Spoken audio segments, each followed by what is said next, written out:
जय जय श्री राधा। परम पूज्य श्री सद्गुरुदेव भगवान के चरणों में सादर प्रणाम। आज परम पूज्य श्री सेठ जी महाराज कहते हैं कि नित्य नियम पूर्वक सत्संग करें। यदि कहीं सत्संग ना मिले तो सद्ग्रंथों का स्वाध्याय एवं भगवत वाक्यों का संग करें। भगवत संबंधी बातों की खोज में खूब तत्परता से रहें। यदि कोई सत्संग करके आया हो अथवा कोई सत्संग संबंधी पत्र मिला हो तो आपस में मिलकर चर्चा करनी चाहिए। सत्संग की ही साधना करो। संत महापुरुषों का संग, उनकी सेवा और उनकी आज्ञा का पालन करो। मनुष्य का जैसा जैसा संग होता है उस संग के अनुसार ही उस पर वैसा वैसा प्रभाव पड़ता है। पारस से लोहा छुआ देने से लोहा सोना बन जाता है, यह बात सत्य है। किंतु बीच में यदि कोई व्यवधान होता है तो वह सोना नहीं होता। इसी तरह महात्माओं के संग से रंग चढ़ता ही है, किंतु यदि अविश्वास का व्यवधान होता है तो नहीं चढ़ता। जिसको पूर्ण विश्वास होता है उसके रंग चढ़ता ही है। अंतःकरण मलिन होने से सत्संग का रंग नहीं चढ़ता। मैला कपड़ा रंग में डुबोने पर उसमें रंग अच्छा नहीं चढ़ता।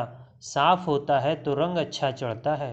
महापुरुषों के तत्व को ना समझकर उनकी क्रिया में भी विपरीत भावना कर लेने के कारण सब लोग लाभ नहीं उठा सकते।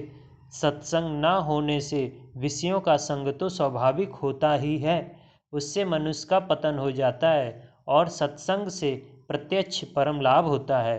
बिना सत्संग के ना तो भजन ध्यान सेवादि का साधन ही होता है, ना ही भगवान में अनन्य प्रेम ही हो सकता है। इसके बिना प्रभु की प्राप्ति होना कठिन है। इसी से सत्संग की इतनी महिमा है।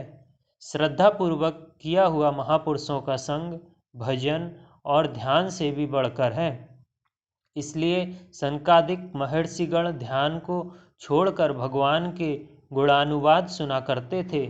सत्संग द्वारा भगवान के गुण प्रभाव और प्रेम की बातों को सुनने से ही भगवान में श्रद्धा एवं प्रेम होता है। राजा परीक्षित तो केवल भगवान के गुणानुवाद सुनने से मुक्त हो गए। जो मनुष्य महापुरुषों के तत्व को समझकर उनका संग करता है वह स्वयं दूसरों को पवित्र करने वाला बन जाता है। सत्पुरुषों का संग बड़े रहस्य और महत्व का विषय है। श्रद्धा और प्रेम पूर्वक सत्संग करने वाले ही इसका कुछ महत्व जानते हैं। पूरा रहस्य तो स्वयं भगवान ही जानते हैं, जो कि भक्तों के प्रेम के अधीन हुए उनके पीछे पीछे फिरते हैं। जय जय श्री राधा।